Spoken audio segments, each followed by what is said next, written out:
Hello నమస్తే.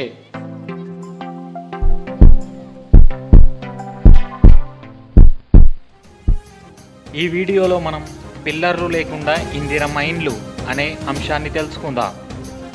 లబ్ధిదారులు ఎంతో ఖర్చు చేసి పెద్ద విస్తీర్ణంలో ఇల్లు నిర్మించాలని అనుకుంటున్నారు. కానీ పిల్లర్లతో నిర్మాణం జరిగితే ఖర్చులు బాగా పెరిగి ఇళ్లను అసంతృప్తిగా వదిలేస్తారని ప్రభుత్వం భావిస్తుంది. ఈ పరిస్థితితో ప్రభుత్వానికి చెడ్డ పేరు వచ్చే అవకాశం ఉంది. ఈ నేపథ్యంలో ప్రభుత్వం ప్రజలకు సరైన సాయం అందించేందుకు ప్రత్యేకమైన నిర్మాణ పద్ధతులను ప్రవేశపెట్టింది. అందులో మొదటిది షార్ట్ కాలమ్ కన్స్ట్రక్షన్ పద్ధతి. ఈ పద్ధతిలో పునాది స్థాయిలో మాత్రమే కాలమ్స్ ఉంటాయి.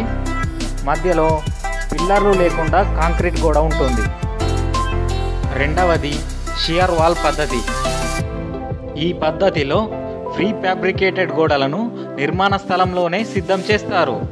ఇందులో ఇటుక లేదా స్టీల్ ఖర్చులుండవు. మూడవది స్టోన్ రూఫింగ్ పద్ధతి. ఈ విధానంలో కాంక్రీట్ గోడలపై షాబాద్ బండలు ఉంచుతారు. ఇది తక్కువ ఖర్చుతో కూడుకున్న పద్ధతి. ఇక నాలుగవది పిల్లర్ రూఫింగ్ నిర్మాణం. ఆర్సీసీ రాప్టర్లపై బెంగళూరు పెంకులతో నిర్మించడం. ఇది ఖర్చును తగ్గించగలదు. ఈ విధానాల గురించి 113 మంది మేస్త్రీలకు శిక్షణ ఇచ్చి వారి ద్వారా మరింత మందికి నేర్పించబోతున్నారు.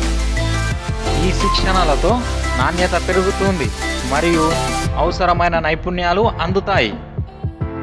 ఈ శిక్షణ వారం రోజుల పాటు జరుగుతుంది. దీనికి ప్రతి మేస్త్రీకి 8,000 రూపాయల ఖర్చు అవుతుందని అంచనా. ఈ కొత్త విధానాలు ప్రజలకు ఉపయోగపడతాయా? మీ అభిప్రాయాలను కామెంట్లో తెలియజేయండి. ఈ వీడియో మీకు నచ్చితే లైక్ సింబల్ పైన క్లిక్ చేయండి. మరిన్ని వీడియోల కోసం మా ఛానల్ని సబ్స్క్రైబ్ చేయండి. నోటిఫికేషన్స్ కోసం బెల్ ఐకాన్ను క్లిక్ చేయండి.